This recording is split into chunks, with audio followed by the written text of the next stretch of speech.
পদে পদে অপদস্থ করা হয়েছে। শেষবার যখন আমাকে গ্রেফতার করা হয়েছে, তখন বেশ কিছু আলেম উলামার সাথে জেলে, চলন্ত প্রিজন ভ্যানে এবং আদালতের কাস্টডিতে তাদের সাথে আবার দেখা হতো। বয়োবৃদ্ধ আলিম, তাদের হাতে ছিল হাত কড়া করানো, পায়ে ছিল লোহার বেড়ি। আপনারা দেখেছেন যে জীবন্ত শহীদ আজকে এখানে দাঁড়ালেন, তার মতো একজন সম্মানিত দায়িত্বশীল নেতার পায়েও তারা বেড়ি পরাতে কোনটা বোধ করে নাই। এরা ছিল রাজনীতির নামে শিষ্টাচারবিহীন এক প্রজাতি। এরা রাজনীতির শিষ্টাচার জানতো না ভাই, জানতো না বলেই তাদের অপকর্মের স্বাদ ভোগ করে তারা বিদায় নিল। একই অপকর্ম যদি এখন আর কেউ করে, তাহলে তাদের জন্য এর চাইতে ভয়ঙ্কর স্বাদ অপেক্ষা করছে। আজকে আমি যখন সৈয়দপুর এয়ারপোর্টে নামলাম, কিছু সাংবাদিক বন্ধু আমাকে ঘিরে ধরল। আমি বললাম, ভাই আজকে তো কথা হবে জনসভায়, এখানে কথা না বলি। বলেছে না, আমরা ওখানে যাচ্ছি না, আমরা এখানে এই দুই একটি কথা অতি অল্প সময় শুনতে চাই।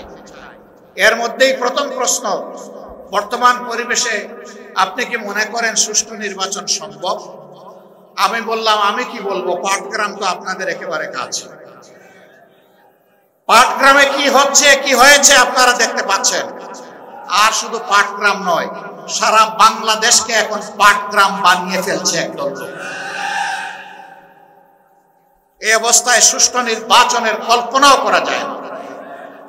সুষ্ঠু নির্বাচনের জন্য কতগুলো মৌলিক সংস্কার অবশ্যই করতে হবে। আমরা সেই সংস্কারগুলোর কথা বলেছি। আমরা ওই সংস্কারও আদায় করে ছাড়ব এবং সুষ্ঠু নির্বাচনও আমরা ইনশাআল্লাহ আদায় করে ছাড়ব। কেউ যদি আওয়ামী ফ্যাসিবাদ আমলের নির্বাচনের স্বপ্ন দেখে থাকেন, আমরা বলবো মহান আল্লাহর সাহায্যে আমরা সেই স্বপ্নকে দুঃস্বপ্নে পরিণত করবো ইনশাআল্লাহ। এ স্বপ্ন বাস্তবায়ন হতে দেওয়া হবে না, কোনো প্রশাসনিক করতে দেওয়া হবে না, ভোট কেন্দ্রে কোনো হস্তান্তর চলবে না, কালো টাকার কোনো খেলা সহ্য করা হবে না। এটা মনে রাখতে হবে। আবু সাইদের সঙ্গীরা তারা কয়েকশো জন দুনিয়া থেকে বিদায় নিয়েছে, শিক্ষা রেখে গিয়েছে, আওয়াজ তুলে গিয়েছে যে আমাদের এই লড়াই অব্যাহত থাকবে। এই জন্য এরা বলেছে বৈষম্যহীন একটা মানবিক সমাজ প্রতিষ্ঠিত না হওয়া পর্যন্ত। তারা স্লোগান দিচ্ছে আবু সাইদ মুক্ত, শেষ হয়নি যুদ্ধ। রংপুরবাসী আপনারা বড়ই সৌভাগ্যবান, বিশাল আন্দোলনের আইকনিক পার্সন আপনাদের বুকের সন্তান আবু সাইদ। তার গর্বিত পিতা এখানে বসে আছেন, শহীদ পরিবারের অন্যান্য সদস্যবৃন্দ বসে আছেন। আমরা মহান দরবারে, মহান রব্বে কারিমের দরবারে নত শিরে শুকরিয়া আদায় করি, আল্লাহর দরবারে দোয়া করি এই পরিবারগুলোর নিরাপত্তার দায়িত্ব আল্লাহ যেন গ্রহণ করেন। এই পরিবারগুলোকে আল্লাহ তাআলা দুনিয়া আখিরাতে যেন সম্মানিত করেন। এই পরিবারের সদস্যরা লড়াইয়ের যে সবক, যে শিক্ষা এই জাতিকে শিখিয়ে গেছে, আমরা যেন বুকে ধারণ করে মানবতার মুক্তির জন্য সেই লড়াই চালিয়ে যেতে পারি। আবু সাইদের সঙ্গীরা, তোমরা জেগে উঠো আরেকবার। তোমরা বৈষম্যহীন সমাজের জন্য লড়াই করেছিলে, আমরা তোমাদের জন্যই একটা নিরাপদ বাংলাদেশ মহান আল্লাহর সাহায্য নিয়ে গড়ে রেখে যেতে চাই।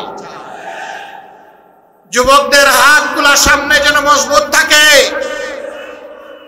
নির্বাচনের সময় কেউ যেন কোনো অপকর্ম করার সুযোগ না পায়।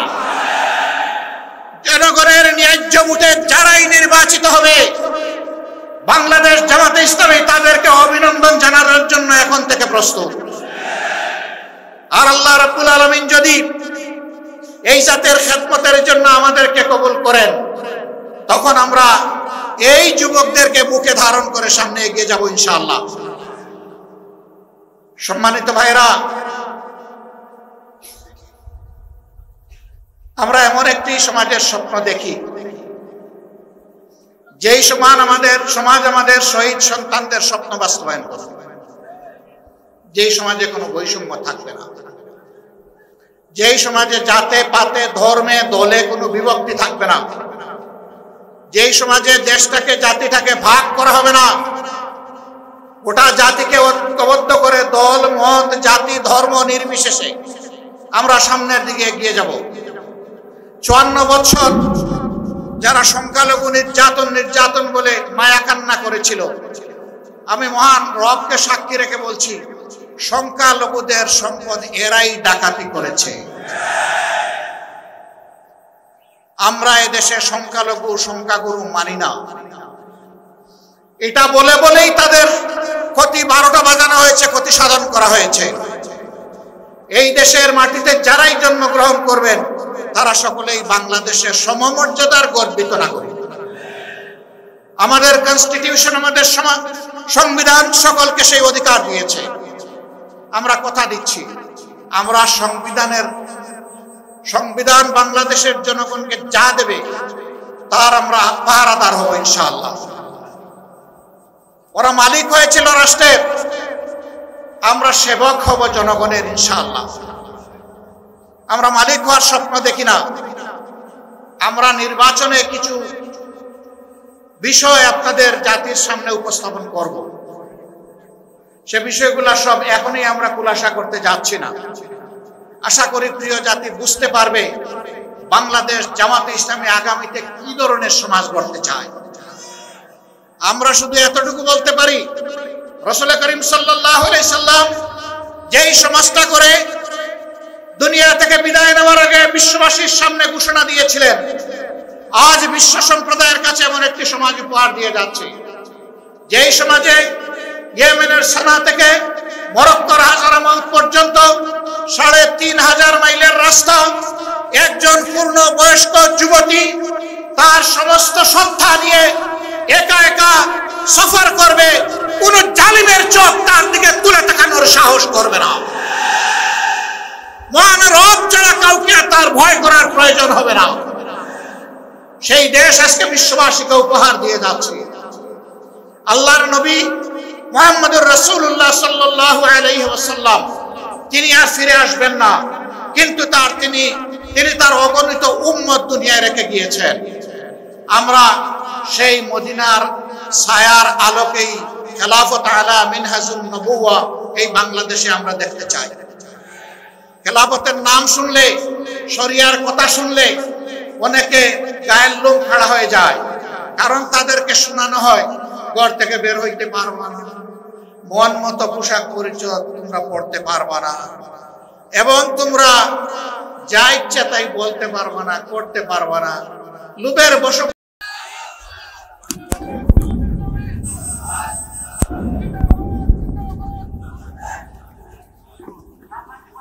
আসসালামু আলাইকুম ওয়া রাহমাতুল্লাহি ওয়া বারাকাতুহু। আজকের এই জনসভার সম্মানিত প্রধান অতিথি,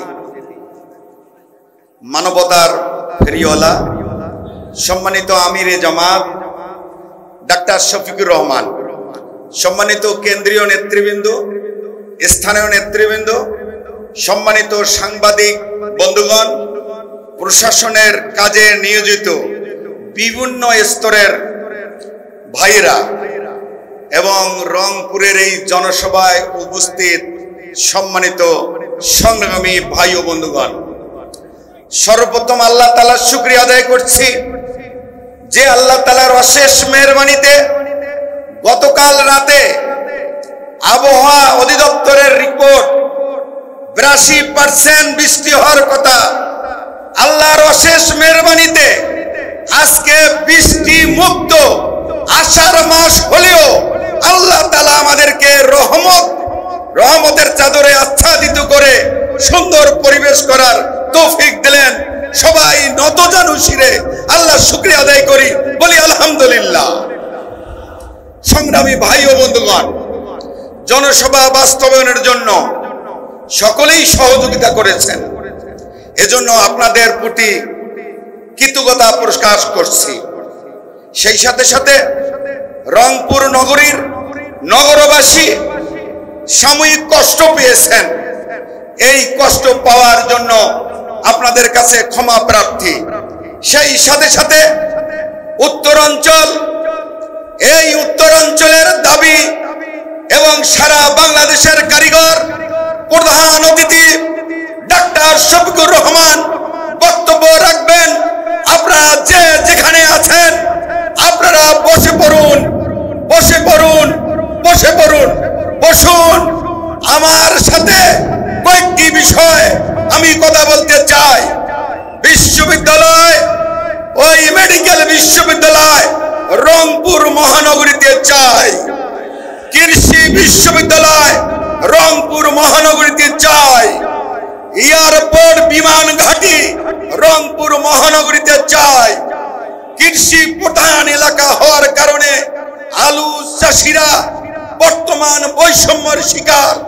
কোটি কোটি টন কৃষকরা কষ্ট করে আলু চাষ করে, অপ্রতুল এই আলু রাখার জায়গা থাকার কারণে, একটি সিন্ডিকেটের কারণে আলু চাষিরা তাদের ন্যায্য মূল্য পাচ্ছে না।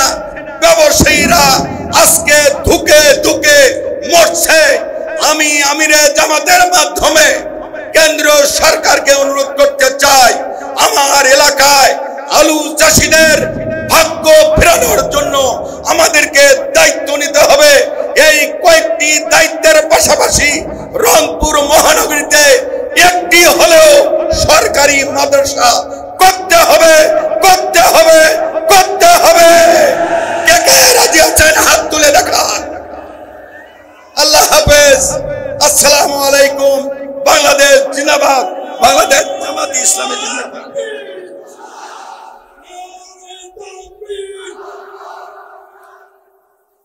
সংগ্রামী ভাই ও বন্ধুগণ, যার জন্য এই প্রখর রোদে গা ঘামিয়ে সারা দিনের কাজকে স্টপ করে জেলা স্কুলের জেলা মাঠকে পরিপূর্ণই শুধু নয়, সারা রংপুর নগরী জনতার, জামাতের, ন্যায়ের পক্ষের জনতার দাবি পূরণের জন্য তারা মানুষের ঢল নেমেছিল। এই জনসভায় এ পর্যায়ে প্রধান অতিথির বক্তব্য রাখছেন বাংলাদেশের জনগণের মানবতার ফেরিওয়ালা, ভারসাম্যপূর্ণ, ইনসাফপূর্ণ একটি ন্যায় নীতি প্রতিষ্ঠার, রাষ্ট্র প্রতিষ্ঠার রাহবার আজকের প্রধান অতিথি ডাক্তার শফিকুর রহমান।